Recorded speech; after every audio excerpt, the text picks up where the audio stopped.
Okay, we are live here today with Rebecca Elizabeth Whitman, and today we're talking about her and how she helps overworked and overwhelmed women transform from burned out to balanced, beautiful, and abundant. And we're going to be talking about her 7 pillars of abundance on this show today, and so much more. With that introduction, Elizabeth, if you could just tell us a little bit more about yourself and all the fun things we're going to talk about today. Absolutely. Yeah, you can call me Rebecca. Elizabeth is my middle name. Yeah, I am so happy to be here, Tim. Thank you for inviting me. And I never thought I would be a life coach. I never thought I would be divorced. I moved to LA 22 years ago to become an actress. And I ended up having hit shows or having a small part on hit shows like Friends, CSI, and 24. Oh, And interesting. I stumbled into the personal growth arena just because I had a lot of free time. And I studied the law of attraction with great teachers like Michael Beckwith, Abraham Hicks, Wayne Dyer, Louise Hay. And I was able to create 6 figures working part time in the kids' acting school business. And the one area of my life that I just couldn't figure out was my love life. And I remember being 39 years old going, oh my God, if I don't get married now, I'm not going to be able to have kids. So I married someone that was not a good fit. And 3 years later, we were divorced. And as my divorce was proceeding, painfully, my dad was dying in a nursing home. Mm. In one of our last conversations, he said, Rebecca, I want you to write something. And I had no idea what I was going to write. And a few months later, my dad had died. My divorce had been finalized. I'm sitting in my financial planner's office. And he's like, you're having your best financial year ever, yet you lost your marriage and your father this year. I think you should write a book and empower people to learn what you did. And that's where the book, How to Make a 6-Figure Income Working Part-Time, was that book that I wrote to honor my dad. And in the book is where I describe my 7 pillars of abundance. And thanks to my 7 pillars of abundance, I have now married my soulmate, and we've been married a year and a half. And it's a totally different style of relationship than I had in my first marriage. So it's kind of the proof is in the pudding. You wrote the 7 pillars, you followed it, I imagine, and that worked out for you. It did. It really did. Now, were you saying just before we turned on the camera that is now a course people can take? It is. I reverse engineered. How did I go from divorced, cynical, and jaded to being magically, passionately in love with my soulmate? And I realized that there were 7 simple steps that I did. And so I now have a course called How to Manifest Your Soulmate in Midlife. Makes sense. You know, the when you reached out to me to do this podcast, I was very interested just because I think my listeners get tired of me talking about divorce all the time, Yeah. and life coaches, marriage coaches, and those sorts of folks. I want to get in front of my listeners because there's a lot of maybe we can save a few marriages. Number one, or people that what I've been learning is that people go through to get divorced and then end up marrying the same type of person with the same types of problems. And your information, since we do so many divorce cases here in California, maybe it'll help them in their next relationship.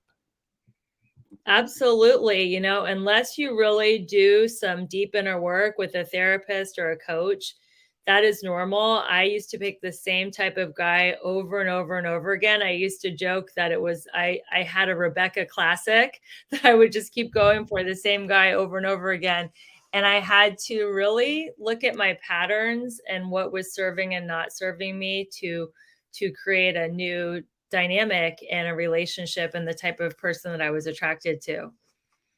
Gotcha. Can you talk? So I know you reverse engineered the book into a course. And that course, I'm assuming, goes over those 7 pillars. How do you want to address these in this conversation? Yeah, I don't mind sharing the seven.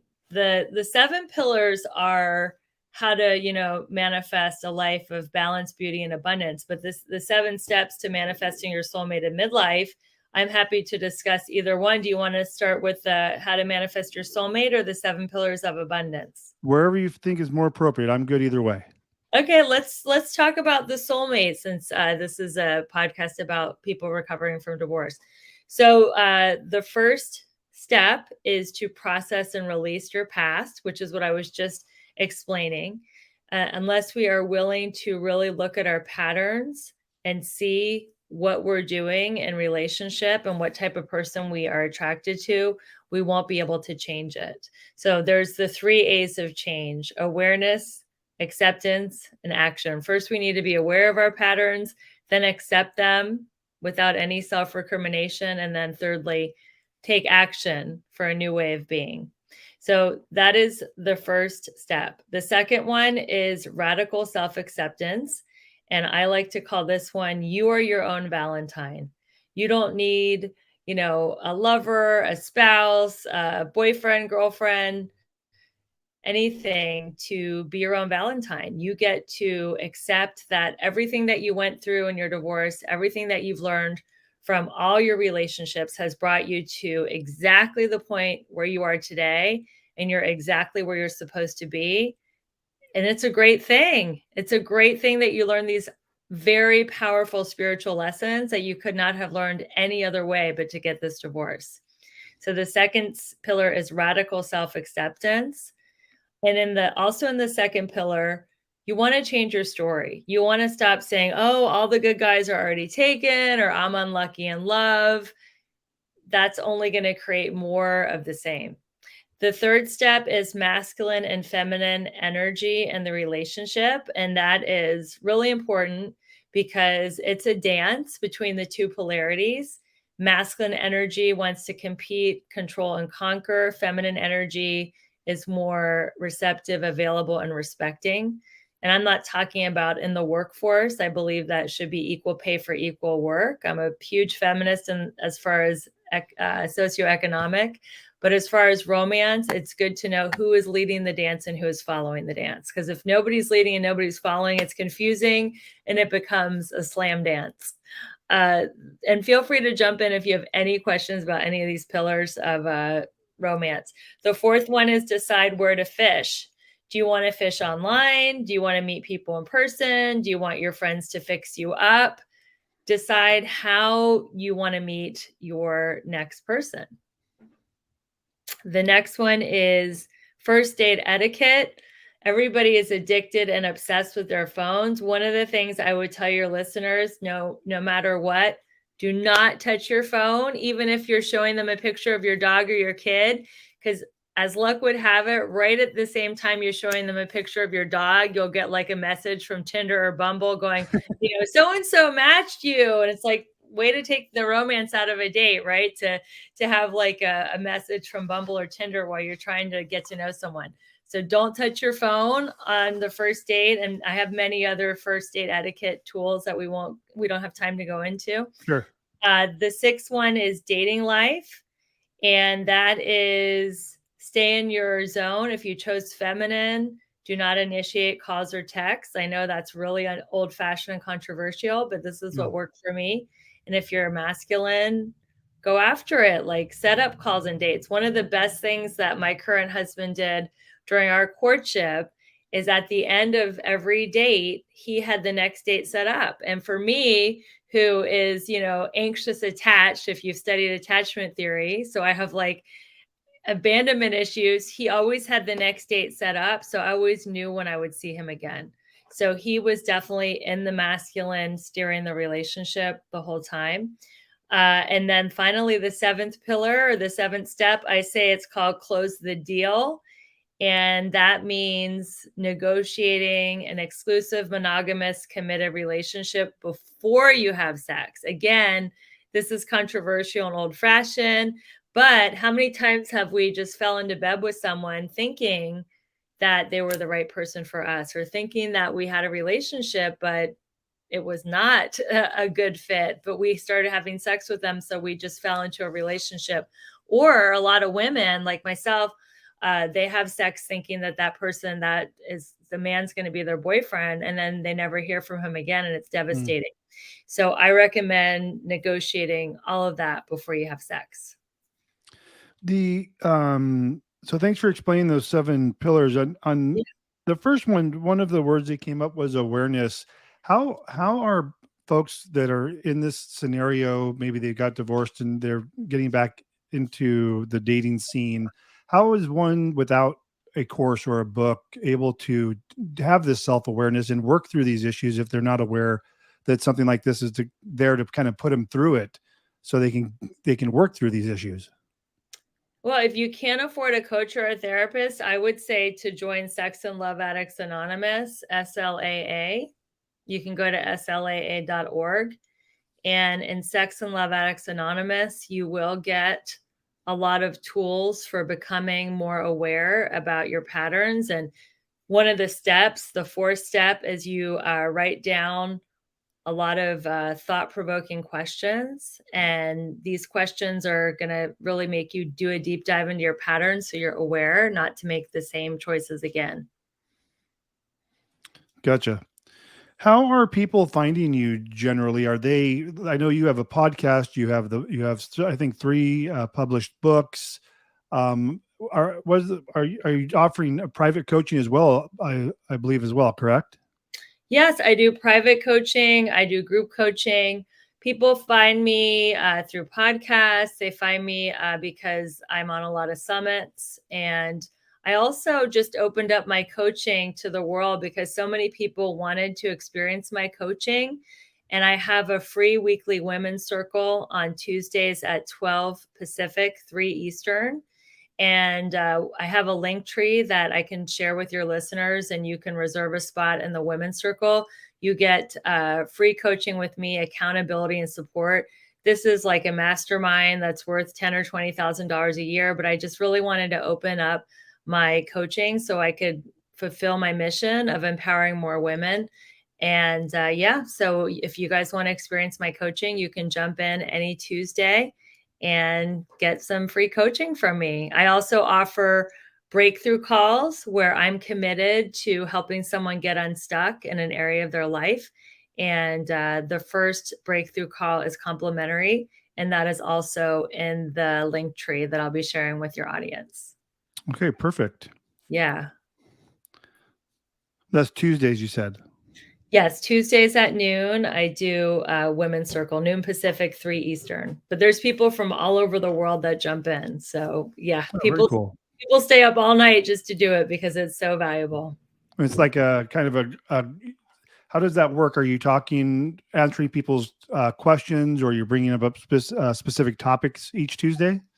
I'm more just offering accountability and coaching in the moment and helping people wherever they need support. Gotcha.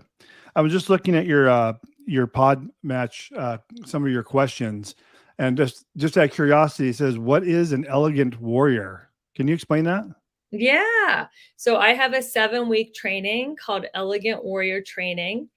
And I chose the name Elegant Warrior because I teach women to be a warrior, to be resilient, to go after their goals and dreams, to be unapologetically authentic, but at the same time, elegant. So I don't want them to push themselves, exhaust themselves, be abrasive and going after what they want. I want them to be in their feminine energy, which is very elegant and refined. And when they have alignment in these 7 pillars, they learn to magnetize. I actually call myself the magnetic abundance mentor because they learn how to magnetize opportunities in all 7 areas of life to them. So they don't have to push their energy and do the masculine paradigm of hustle, grind, work, work, work, work, work. They can find their alignment in life, have balance, and have things come to them. The folks that go through your program, are they? I wouldn't imagine they've all been divorced, but have they been essentially through bad relationships? Like, what the folks coming in, where are they on that scale? I think most people, if you've made it to age 35, have been through a bad relationship or 2 or 3 or 4 or 5 or 6 or 7, if you're like me. So yes, most of them have had heartbreak. Most of them have had divorce, to be honest, and they are looking for resilience and rebirth, and they want to become their best self post heartbreak. And I definitely can help them with that. So the majority of it is post heartbreak, if you will. Is there anything that you offer that is if they're in a bad relationship or they're trying to make it better? Absolutely. I help people leave toxic relationships. I have had several clients that were in abusive relationships and didn't have the strength or the knowledge or even feel safe to leave. And I help them exit toxic relationships. And also, I help marriages. I have saved a few marriages, and that is such a fulfilling feeling when I can help save a marriage. And yes, I have done that as well. And yeah, so wherever you are, either, post divorce looking to manifest your soulmate, maybe you're not. Maybe you're like I was when I was divorced. I was like so done. I was like, I just want to be around good energy, whether it's friends, family, dogs. I'm a huge dog person. I just need a break. So Yeah. wherever you are in the spectrum, wanting to save a marriage, wanting to get out, needing a break, wanting to recreate a marriage, another marriage, I can help you.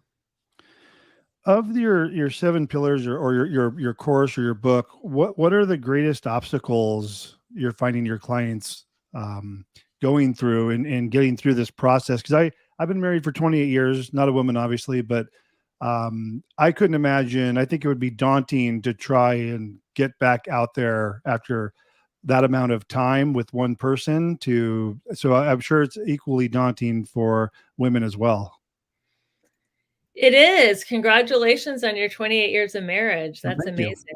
That's quite an accomplishment. It is very daunting, and people who were married a long time, things have changed. The dating culture is a lot more about quote unquote hanging out and casual sex, and it's a different world. Everything's like apps and swiping. But because I have been on at least 5 dating apps, maybe more, I can help teach that to women. It's really easy. If you know what you want, you tell people what you want. You tell them what your dating purpose is. If your dating purpose is just casual sex, then that's easy. That's where the most of the culture is right now. But if you're Mm. really clear about wanting a life partner or even a spouse, tell people that. And a lot of people will go running for the hills, and that's a good thing because you don't have a finding problem, you have a sorting problem. There's so many people on these apps and in this world that are single, and how are you going to sort through them and find the person for you? So if you say I want marriage and kids and the person disappears, then good, that's not your guy or your woman. I find it fascinating that the statistic is in this current culture and time that casual sex is what dating is all about these days. Maybe in the big cities, probably not in the Midwest, but I know in LA and New York, when I was on the dating apps, again, this is not a statistic. I just have my own personal experience. Sure. I found that the culture was very like, let's hang out, let's have sex. There wasn't, and there's even been like, it's called hangout culture. There's been articles and like different magazines about how Tinder has like ruined dating because it's so easy for people just to hook up that a lot of people do not want to go through the old fashioned like courtship and getting to know someone when there's so many people that are willing to have casual sex. Now, those wouldn't appear to be good husband quality um, characteristics, I wouldn't imagine. They're not. So if somebody just wants to have casual sex and you want a spouse, then thank them like, oh, okay, I'm so glad you revealed this to me. So I didn't waste a lot of time with you. And like, we just want different things. And there's nothing right or wrong with what you want. And wish them the best in their search and then find someone because there still are a lot of people who want marriage and who want kids. And if you're already past the kids' age, there's still a lot of people who want life partners. I mean, humans are a monogamous species. So even though the culture of Tinder and the dating apps have made a lot of casual sex like more prevalent, I still think our biology is to find and mate with one person for a long time. How do your clients that or people that have gone through your course feel about when they realize, like, I'm kind of shocked, to be fair with you, but when you tell them that that's been your experience and that's what maybe they can expect to see after maybe they've been in a longer relationship, what is their reaction to that, to hearing that?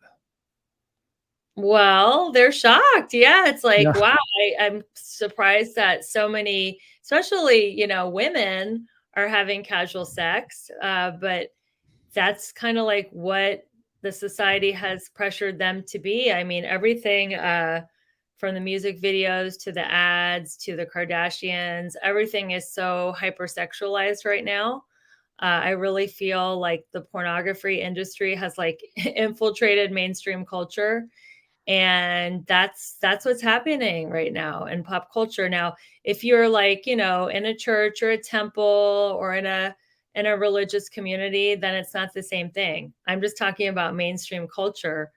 It is a hookup culture, and the women that are in long-term relationships that get out into this, they need someone like me to tell them, okay, look, this is what, the guys are going to want and ask for, and you get to say no, and wait for the person who wants the relationship. Yeah, again, it must be shocking. I didn't know that that's what the dating apps were all about. And it just would seem, I guess you just have to get used to it. It'd be awkward to, let's see, if I jump on a dating app and then what does that look like if someone's watching this and they're like, okay, what's going to be like when I get on this dating app? What does that conversation look like via Tinder or one of these other dating apps where you're essentially setting up a date for sex versus really trying to get to know somebody? It's very obvious because right away, before even saying like, "Hi, how are you? Where are you from? Where'd you go to school?" They're like, "So, what position do you like?" And Oh my. tell me about, what it's going to be like the first time we have sex. Like, it's very obvious by the tone of the messages that that's what they want. So if that's the way they're coming across, then you just know, hey, I don't think we're a good fit. Best of luck in your search. And then you get rid of, you delete that person from your inbox. But it's very obvious when somebody is leading with sex versus leading with wanting a relationship. Are these folks, I mean, I think, when you're on a computer or on an app, you say things you maybe wouldn't say traditionally in person.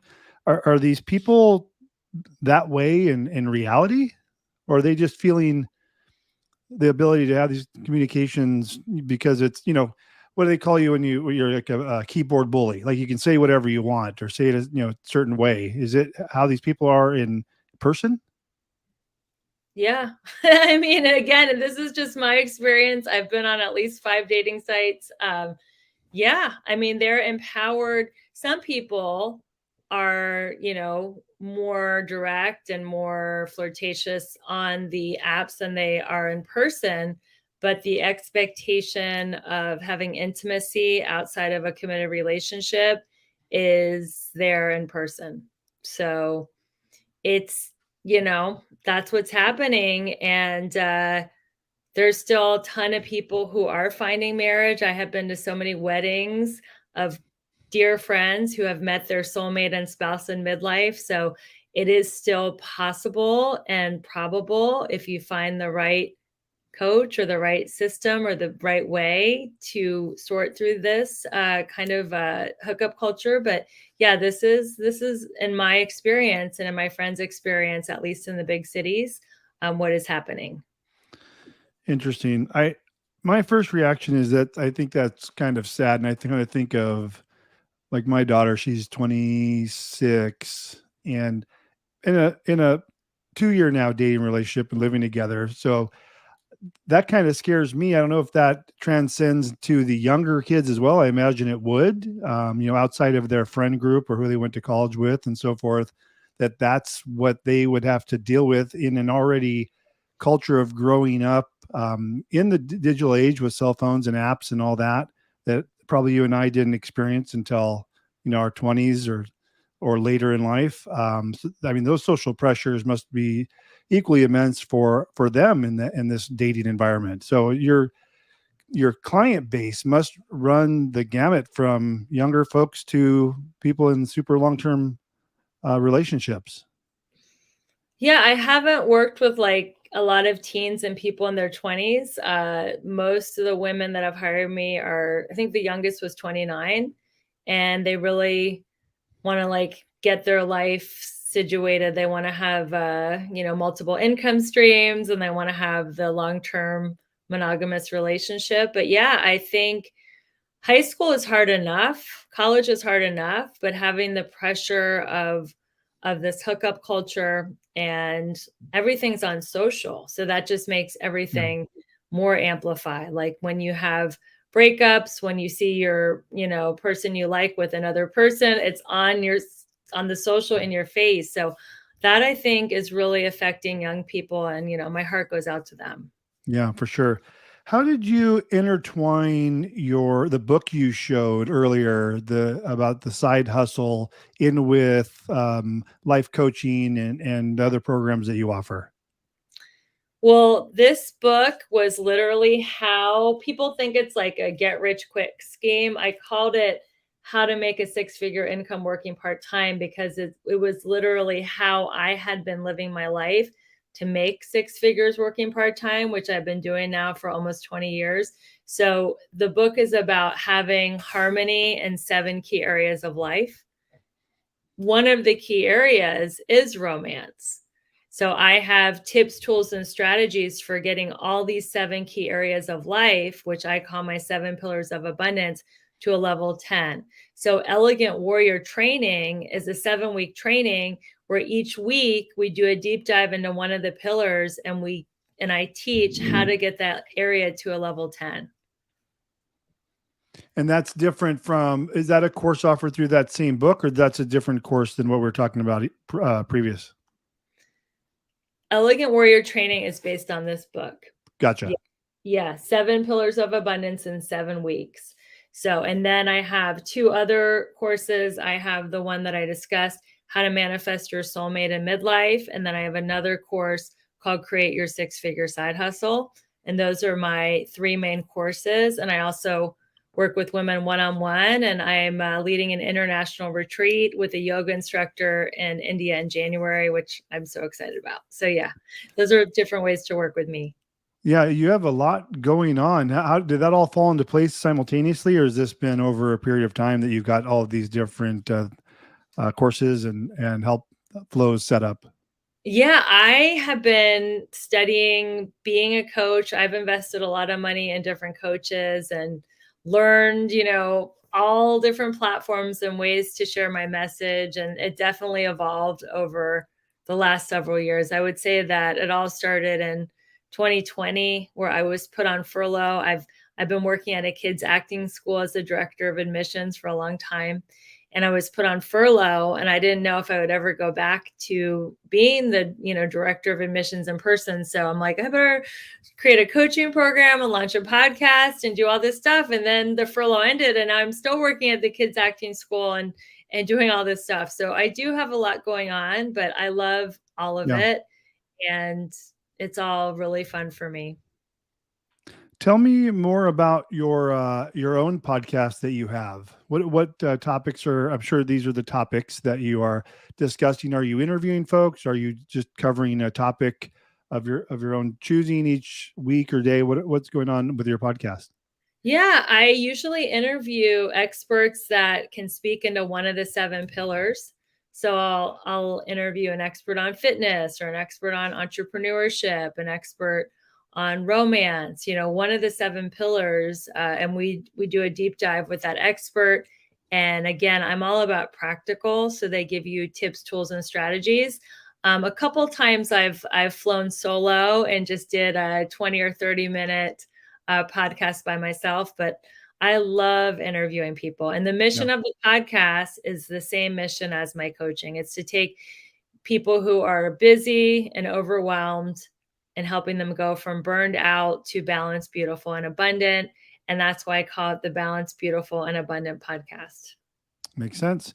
I mentioned earlier when we first started that you had a lot of accolades behind you, aside from the courses and publishing books and bestseller and all that good stuff. How did you find yourself being seen or featured on like CBS and the New York Weekly and ABC and these other outlets? Well, when I first started, I did have a publicist help me kind of get some momentum, and she helped me get the appearances on ABC and CBS. And then I started working on my social media really diligently, like every single day. And I studied digital marketing, and I've taken branding courses. And because of my social media presence, I've had people come to me. So the award of Life Coach of the Year, Empowered Woman of the Year, just a couple days ago, since we connected, I got the top 7 entrepreneurs to watch in LA for 2023. And these opportunities have come to me through my social, through my podcasts, through people recommending me. But it's really about just putting your voice out there. And many, many times I have done a Facebook Live or a podcast or done a story or a reel, and I'm like, oh my God, this is so embarrassing. I have like 0 or 2 viewers, or nobody's liking my stuff. And I was like, you know what? Yeah. I'm just going to keep going. I'm just going to keep putting out content because it's my mission. And I was so surprised when it reverberated back and I got these accolades, like shocked, because I felt like I was like putting out content in a dark tunnel where nobody was Yeah. seeing watching me, about seeing myself on the computer. And it's really surprising and exciting when you put out content and people feel it. No, that's great. I think we all feel the same way in the social media spaces from a business perspective. And you probably put out tons of content. I put out tons of content, and some will hit, some, most don't. Yeah. So it's just, you just got to kind of stick in there and just keep putting it out, because the way I stay motivated, and you tell me how you do it, but I figure if I can help just one person with that piece of content, or one person, it impacts one person in a positive way, then that piece of content was worth the effort. Absolutely. If one person hears it, it's worth it. And I don't know, because the social media stays on forever. So it could be someone that hears it 10 or 20 years from now. Like, I don't know who that one person's going to be. And even if it doesn't land with that one person, I get to remember it. Like, I get to look back on my social media and going, oh, okay. So that's where I was at like 5 years ago. Mm. Okay. And I get to kind of like demarcate my timeline of personal growth. So, yeah, I would tell your listeners that are branding themselves, just keep putting out content, and only good can come from it. Yep, sounds good. Before we end off, is there anything that I should have asked you or that you wanted to get out there before we end off? And then if you could just tell us the best way to get a hold of you. I've had your name streaming across the entire time, so I'm sure Yeah. people know who you are, but maybe your website and all that good stuff. Yeah, thank you so much, Tim. I've really enjoyed this interview. You've asked some incredible questions. So, how to find me is you can go to my website, RebeccaElizabethWhitman.com. Tim's going to share my link tree. On my link tree, I will have all the cool stuff we've been talking about, the weekly Women's Circle invitation. You can schedule a breakthrough call. I have lots of other fun stuff on the link tree. I host a lot of summits and virtual retreats that you can jump into and get a free VIP guest pass through that. You can also find me on Instagram at Rebecca E. Whitman, Twitter and Clubhouse at Rebecca E. Whitman. And my final message that I would say, and this is what I needed to hear, is stop taking yourself so seriously. Everybody gets their heart broken. Not everybody has a long-term marriage that's 30 or 40 or 50 years. And that's okay. In fact, about one out of every 2 people get a divorce. And you know what? That's okay. It is painful. You will get to the other side. And on the other side of it is so much joy. I feel like they should have divorce receptions where you hire a band, a caterer, and have a party, because when you are coming out of a marriage that no longer served you, that is a celebration, and that is a rite of passage too. To have the courage and strength to leave something that no longer supports you should be celebrated. So I celebrate your listeners, whether you're going through a divorce or whether you're in a marriage or out of a marriage. Just everything is exactly where it's supposed to be. Find the joy where you are, and don't take it all so seriously, because we're all going out the same way. So we might as well have fun while we're here. Very good advice, Rebecca. Thanks so much for coming on. We'll get all those links into the show notes and get that all out there. And like we said in the beginning, hopefully we can help a few folks. And if not, like you said, you're right where you need to be. And you only live life once, and you probably shouldn't be in a relationship that, like you said, is not serving you well. Hang out for just a second as I end off so we can get these downloads done, and we'll talk soon. Thank you. Bye-bye. Nice